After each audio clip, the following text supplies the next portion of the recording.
ठीक है, मैं सीधे आशुतोष के पास चलता हूं। आशुतोष, आपने बहुत खूबसूरत आर्टिकल लिखा कि कैसे कमंडल से मंडल की पॉलिटिक्स कर रही है भारतीय जनता पार्टी। जब ओबीसी को, आरक्षण को लेकर सरकार ने एक संविधान संशोधन बिल पास किया, क्या आपको लगता है बीजेपी की सरकार नकार पाएगी जातिगत जनगणना को, वो भी तब जब उत्तर प्रदेश के चुनाव सामने हैं और वहां पर बिना सोशल इंजीनियरिंग करे बीजेपी फिर से सरकार बना पाए? ऐसा मुश्किल दिखता है।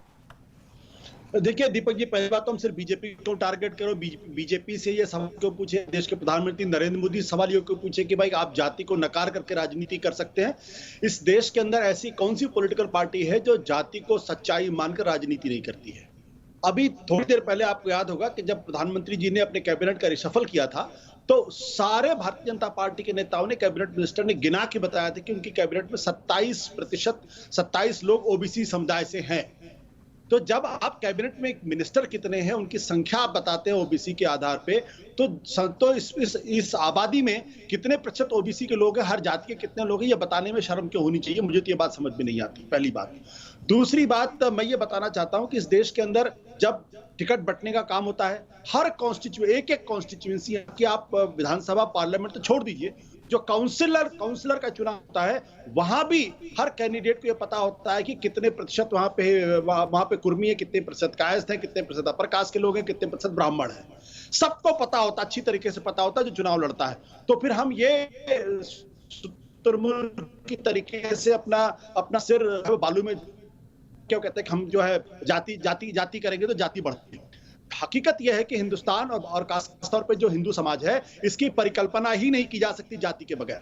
और अगर आप आरएसएस की विचारधारा में जाएंगे तो आरएसएस ये कहता है कि हिंदुस्तान के जो बरसों से, हजारों साल से जो हमारी सभ्यता बची रही, उसका सबसे बड़ा कारण ये था क्योंकि यहाँ पे जाति के नाम पे संगठन था।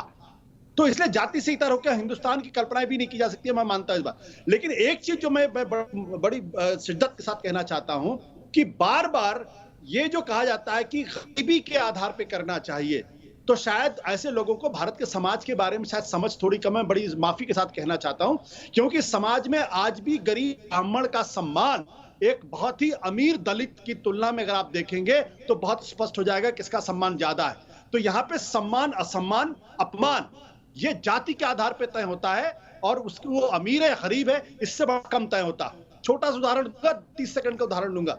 जब बाबा साहब अंबेडकर न्यूयॉर्क से पढ़ के गए थे और पढ़ने के बाद बड़ौदा के राजा के यहाँ जब उनको डिफेंस सेक्रेटरी बनाया गया था, तो उनके जो कनिष्ठ अधिकारी थे, जो चपरासी थे, जो दरवाजा बंद करते थे, वो चाबी लाके हाथ से ऊपर ऐसे उनके हाथ में डालते थे, कहीं बाबा साहब से वो टच ना कर जाए, क्योंकि वो ब्राह्मण थे। अब आप समझ लीजिए कि इतना पढ़ा लिखा आदमी, और वो जब डिफेंस सेक्रेटरी बनता है उसको भी ही देखा जाता है क्योंकि वो दलित थे। तो ये जो नैरेटिव बनाने की कोशिश की जाती है कि गरीबी सबके साथ है, मानता हूं मैं, हर आदमी में गरीबी हो सकती है, लेकिन अपमान जो होता है वो जाति के आधार पे होता है, और जितनी नीची की जाति होती है उतना ही उसका अपमान होता है, चाहे भले ही वो कितना ही अमीर क्यों ना हो।